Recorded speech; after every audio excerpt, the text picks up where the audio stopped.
ஆவின் பால் வாங்காத, கோக்கு குடிக்காத, பெப்சி குடிக்காத, மிராண்டா வேண்டாம், பாண்டா வேண்டாம், இளநீ குடி, நொங்கு சாப்பிடு.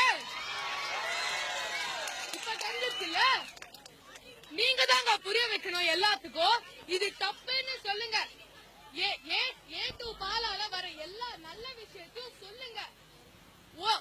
இப்ப நிஜமா சொல்லணும், இப்ப எல்லாரும் திடீர்னு எனக்கு பசுமாட்டு பால் தான் வேணும் நின்னா, அவ்வளவு பசுமாடு இல்லங்க நம்ம கிட்ட. பால் கிடைக்காதுதான், குடிக்காத. விஷத்தை குடிக்கிறதுக்கு விஷத்தை குடிக்காம நீ செத்து போலாம்யா. எதுக்கு வேணும்? ஒண்ணே ஒண்ணு மட்டும் புரிஞ்சுக்கோங்க, ஜெர்சி மாடுங்கிறது இங்கிலாந்துல வந்துட்டு வெறும் மீட்டுக்காக மட்டும்தான் அந்த மாடை யூஸ் பண்ணிட்டு இருந்தாங்க. புரிஞ்சுதுங்களா? அத வந்துட்டு நம்ம, ஏன்னா அங்க ஒன்னே ஒண்ணு சொல்றேங்க, கனடால இருக்கிறவனால இங்க இருக்க முடியாது, இங்க இருக்கிற நம்மளால அங்க இருக்க முடியாது. மனுஷன் 6 அறிவு உள்ள மனுஷனுக்கே இவ்வளவு கஷ்டம்னா 5 அறிவு உள்ள மாட்டுக்கு எவ்வளவு கஷ்டங்க. நம்ம விவசாயியால அங்க 18 டிகிரி இருக்கும், மதுரையில 18 டிகிரி வைக்க முடியுமா? ஜெர்சி மாடு வாங்கினான்னா முடியுமாங்க? முடியாது. அப்ப அதுக்கு நோய் வரும், அந்த நோய்க்காக அவன் காசு போடணும். அந்த மருந்து கூட ஃபாரின் கம்பெனில தான் கிடைக்கும். அதுதான் இது வேண்டாம் சொல்லுங்க, இது மட்டும் கிடையாது. அதோட இந்த கோக்கு பெப்சி மட்டும் கிடையாது, முடிஞ்ச அளவுக்கு எல்லா எம்என்சியுமே அவாய்ட் பண்ணுங்க. அவ்வளவுதான் நான் சொல்றேன். கோல்கேட், க்ளோஸ்அப் எல்லாமே எம்என்சி தான். டாபர் வாங்க, பதஞ்சலி பேஸ்ட் வாங்க, டாபர் ஹனி வாங்க. ரீஃபைண்ட் ஆயில் யூஸ் பண்ணாத, நல்லெண்ணெய் யூஸ் பண்ணு. நல்லெண்ணெய் யூஸ் பண்ணுங்க, அதுதாங்க வேணும். ஒண்ணுமே இல்ல, தரமான நல்லெண்ணெய்னா 1 லிட்டர் 240 ரூபா ஆகும். தரமான நல்லெண்ணெய்னா தரமான நல்லெண்ணெய் 240 ரூபா கொடுக்கணும் நீங்க. ஆனா நாம வாங்குற ரீஃபைண்ட் ஆயில் அப்படியா? அத்தனை நோயும் இருக்கு. வாங்காத. விஷத்தை எதுக்கு நாம குடிக்கணும்? காஸ்ட்லியா தான் இருக்கும், வாங்குங்க. ஆனா எல்லாருமே வாங்கினா விலை கம்மி தானங்க ஆகும். கரெக்ட் தானே? 10 பேர் காஸ்ட்லியா இருக்குன்னு பாக்குறோம், 10,000 பேர் வாங்கினா அவனோட ப்ரொடக்ஷனும் ஜாஸ்தியாக, ஆட்டோமேட்டிக்கா விலை கம்மியாகும். யோசிங்க, லாங் டைம் யோசிங்க. எங்களுக்கு வேண்டாங்க ஜெர்சி பசு வேண்டாம். விவசாயிகளும் போராடணுங்க, நாம மட்டும் கிடையாது. விவசாயி தான் நிக்கணும். இத்தனை வருஷம் அவங்க சண்டை போட்டாங்க, நாம மதிக்கல. தப்புதான், எங்க மேல தப்புதான். கையெடுத்து கும்பிட்டு மன்னிப்பு கேட்டுக்கிறோம். இன்னைக்குதான் புரியுது, இன்னைக்குதான் புரியுது. ஆனா குற்றவார்த்தை பேசாதீங்க, அது நம்ம நாகரிகம் கிடையாது. அதோட வரவங்க யாரையும் துரத்தி விடாதீங்க.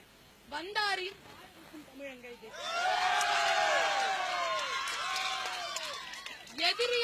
எதிரியா இருந்தாலும் துரோகியா இருந்தாலும் அவனுக்கு கஷ்டம். அவனுக்கு ஒரு வாய் சோறு கஷ்டத்தோட வந்தானா வீட்டுக்குள்ள உட்கார வச்சு ஒரு வாய் சோறும் தண்ணியும் குடுக்கறதால ஜல்லிக்கட்டை வந்துட்டு நடத்துங்க, பீட்டாவை தடை பண்ணுங்க மட்டும் போராடிடுங்க.